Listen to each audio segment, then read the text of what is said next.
Bom dia, estou aqui para o nosso devocional. Hoje, então, eu quero iniciar lendo Provérbios capítulo 28, versículo 13, diz assim: Quem camufla ou esconde suas faltas jamais alcançará o sucesso. Mas quem as reconhece, confessa e abandona, recebe toda a compaixão de Deus. Então aqui, gente, nós precisamos entender o seguinte, que o significado do ato de misericórdia de socorrer os aflitos, angustiados, fracos e pobres com o objetivo primeiro de revelar a graça do Senhor aos que foram feitos cativos das artimanhas do maligno e do pecado. Muito sofrimento psicológico e físico advém das tentativas inúteis de esconder da própria consciência os erros cometidos e de furtar-se a confissão, especialmente a Deus em oração sincera. A outra palavra hebraica traduzida por amor leal ou misericórdia, né? A gente vê que é hesed, né? Então, aqui, olha o que fala um versículo bem pequenininho, que aquele que camufla, esconde as suas transgressões, as suas faltas, jamais vai alcançar sucesso. Tem pessoas, como diz aqui, que furtam de si mesmo a oportunidade de orar, de trazer para a luz o que está nas trevas. Jesus, ele disse que se os nossos olhos forem bons, os nossos olhos são a candeia do corpo, ou seja, ele ilumina o nosso corpo. Se os nossos olhos forem bons, o nosso corpo será luminoso. Mas se os nossos olhos forem maus, o nosso corpo estará em trevas. Então, enquanto eu estiver escondendo do Senhor algo que está em oculto, que eu preciso confessar e abandonar, eu não vou ter sucesso, eu não vou ser bem-sucedido. Por isso que às vezes as pessoas questionam a Deus, né, e dizem assim: eu não sei o que eu fiz, o que eu estou pagando. Sabe? Tem muitas pessoas que sabem muito bem os erros que cometeram lá atrás, coisas que elas precisam, gente, confessar, coisas que elas precisam abandonar, que elas precisam colocar aos pés da cruz para receber a remissão, para receber o perdão do Senhor. Porque a palavra diz que não existe nada em oculto que não seja revelado. E Deus, ele conhece o nosso coração, só ele sonda e esquadrinha o nosso coração. Então o Senhor, ele vai lá no profundo. Deus, ele conhece, não adianta a pessoa tentar esconder, porque ele sabe tudo o que nós fizemos. A palavra diz que ele sabe de cada palavra antes dela sair da nossa boca. Ele já sabe o que nós vamos dizer. Porque Deus, ele é onisciente. Ele tem o poder de ler o nosso pensamento. Se você já leu os evangelhos, você viu várias vezes sendo citado que Jesus, conhecendo a intenção do coração deles, dos fariseus, dos escribas, dos mestres da lei, daqueles que perseguiam ele, Jesus já ia lá e já saía na frente. Quando eles queriam questionar Jesus sobre o sábado, quando eles queriam usar algo contra Jesus para poder prender ele antes da hora, então Jesus, ele conhecia o coração antes mesmo deles falarem algo. Jesus já sabia o que eles iam dizer. Então, se tem algo no teu coração, se tem algo na tua vida que você não confessou, que você não falou para o Senhor, você não falou para ninguém, fale para Ele. Liberte-se disso. Deixe de ser escravo dessas artimanhas de Satanás. Porque enquanto você não confessar, o perdão não será liberado para você. E você vai continuar preso nesse trauma, você vai continuar preso nesse engano, nessa mentira e nesse ardil de Satanás, e você não vai prosperar. Você não vai prosperar na tua vida financeira, na tua vida emocional, na tua vida espiritual, na tua vida familiar. Você não sai do chão, você não sai do lugar. Então você precisa trazer para a luz. E aqui no Salmo 139 diz assim: Senhor, tu me sondas e me conheces. Sabes quando me sento e quando eu me levanto, e acompanhas o meu pensamento onde quer que eu esteja. Discernes minha caminhada e a minha pousada, e estás a par de todos os meus intentos do coração. Porquanto a palavra ainda não chegou à minha língua, e tu, ó Eterno, já conheces completamente. Tu me envolves por trás e pela frente e pões sobre mim tua mão. Tal conhecimento é para mim demasiado maravilhoso, tão elevado, que não posso compreender totalmente. Para onde poderia eu fugir do teu espírito? Para onde eu poderia correr e escapar da tua presença? Se eu escalar o céu, aí estás. Se me lançar sobre o leito da mais profunda sepultura, igualmente aí estás. Se eu me apossar das asas da alvorada e for morar nos confins do mar, também aí a tua mão me conduz, tua destra me ampara. Se eu cogitar as trevas, ao menos haverão de me envolver, e a luz ao meu redor se tornará em noite. Constatarei que nem as mais densas trevas são obscuras para o teu olhar, pois a noite brilhará como meio-dia, porquanto para ti as trevas são luz.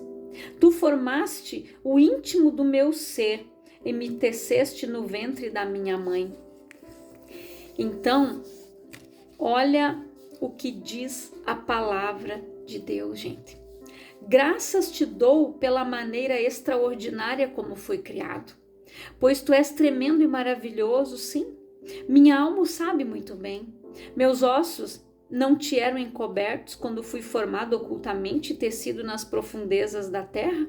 Teus olhos viram meu embrião, e em teu livro foram registrados todos os meus dias, prefixados antes mesmo que um só deles existisse. Ó Deus, como são complexos e preciosos para mim os teus pensamentos, quão vastos e profundos os teus conhecimentos. Então, olha o que diz aqui, gente. Nada fica oculto aos olhos de Deus perante o Senhor. Ele é onisciente, onipresente e onipotente. Onipotente, ele tem todo o poder. Onipresente, ele está em todo lugar. E onisciente, ele lê a nossa mente, nosso coração. Como diz aqui, e toda palavra, antes mesmo da gente pronunciar, ele já sabe o que nós vamos dizer. Então Deus, ele conhece, ele nos formou.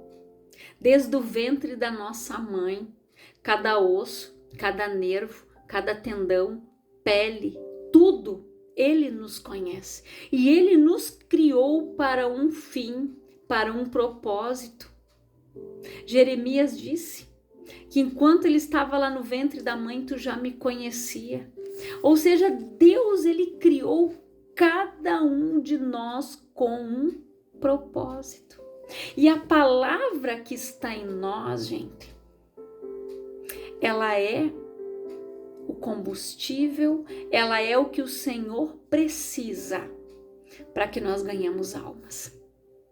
Muitas vezes você pode até pensar assim: ah, Senhor, mas é tão chato ter que pregar para aquela pessoa Ou você olha o defeito dela, você não gosta dela, mas nós não temos que gostar, nós temos que amar essas pessoas. Orar por os que nos perseguem, bendizer os que nos maldizem. Às vezes você pode estar num grupo, você pode estar num local, você pode estar no teu trabalho e tem uma pessoa ali que você não gosta muito dela. Mas você tem que orar por ela, você tem que pregar para ela, sabe por quê? Jesus, gente, ele não veio para os sãos, ele veio para os doentes. Jesus veio para tirar nós, pecadores, trazer para o arrependimento. Então nós precisamos suportar os outros, gente, em oração. O suporte, o suportar não é de dizer, eu tenho que aturar o fulano. Não.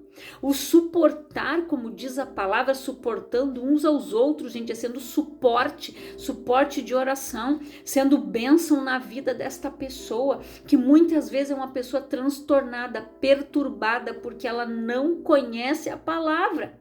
E Deus quer que o pecador volte para o caminho, que o pecador se arrependa do seu mau caminho, que o ímpio abandone o seu mau caminho. Então você, como cristão, tem que convidar essas pessoas para ir na tua célula, para ir na tua igreja, para ir no teu grupo de estudos, aonde convide essas pessoas. Jesus veio para os doentes, gente, e nós éramos doentes antes de Jesus nos encontrar. Sabe por quê? A palavra diz que ele nos amou primeiro. Ele nos tirou das trevas e nos trouxe para o reino do Filho do seu amor, para a sua maravilhosa luz. Porque só Deus enxerga nas trevas.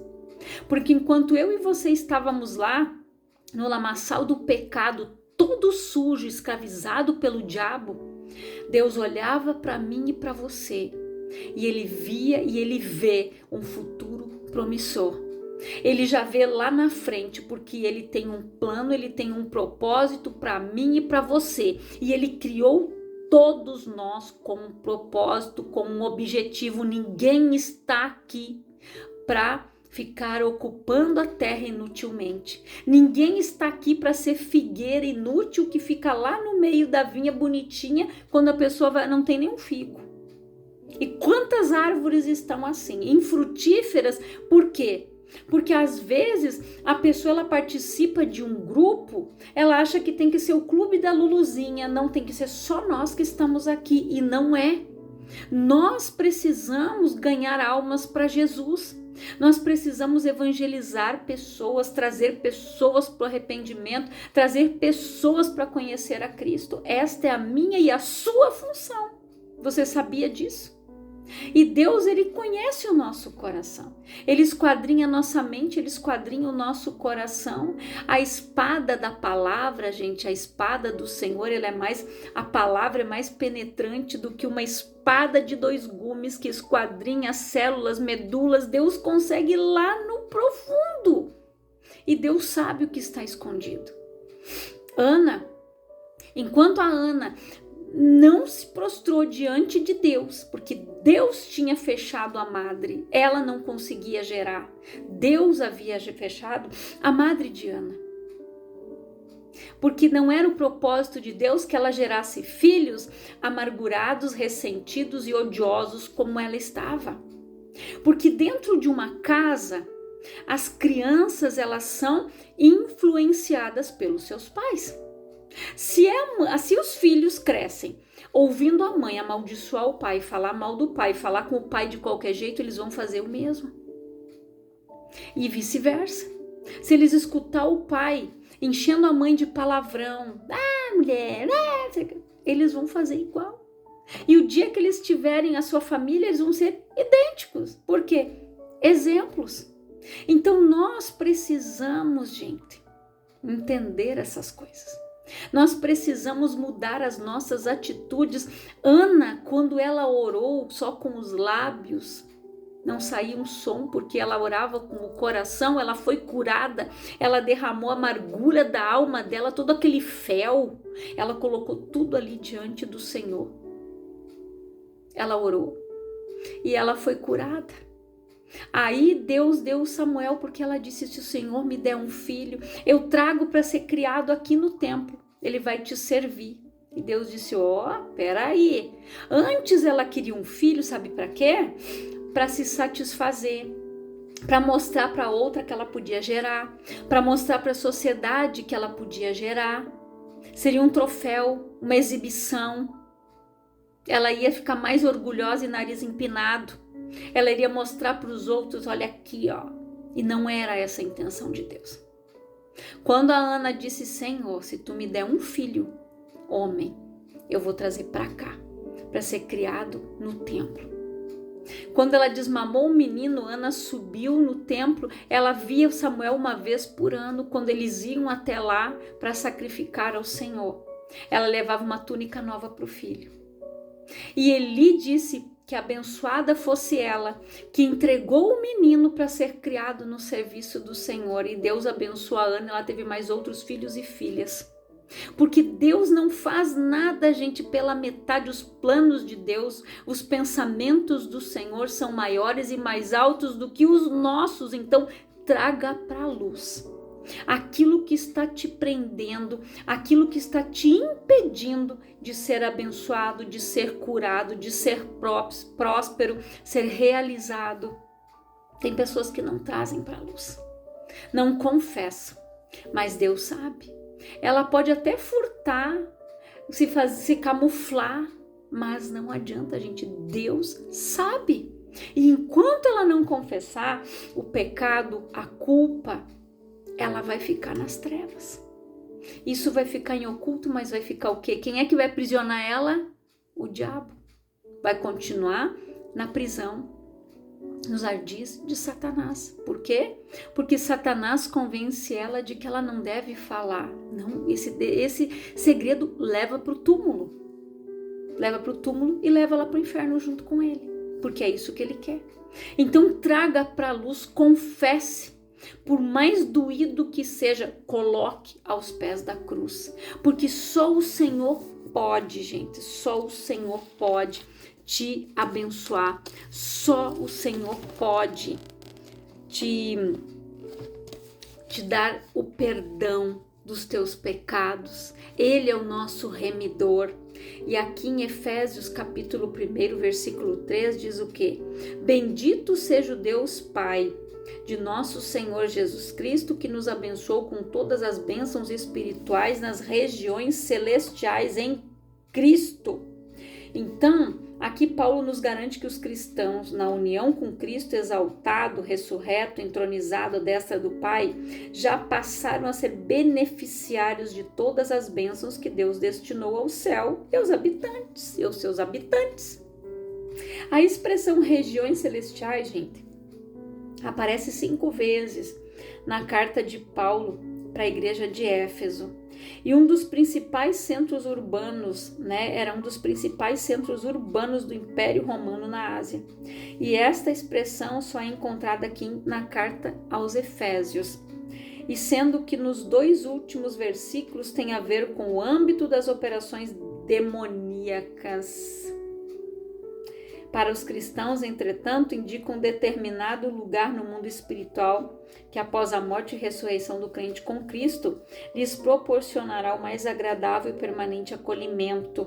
A expressão em Cristo é o termo-chave de toda a carta, na qual ocorre mais de 10 vezes. Refere-se à vida espiritual entre Cristo e os crentes, que Paulo costuma simbolizar por meio da metáfora corpo de Cristo.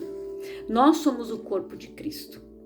E aqui, Paulo ele disse, bendito seja o Deus Pai de nosso Senhor Jesus Cristo, que nos abençoou com todas as bênçãos espirituais nas regiões celestiais em Cristo, gente. Nas regiões celestiais. Para os habitantes que serão habitantes do céu.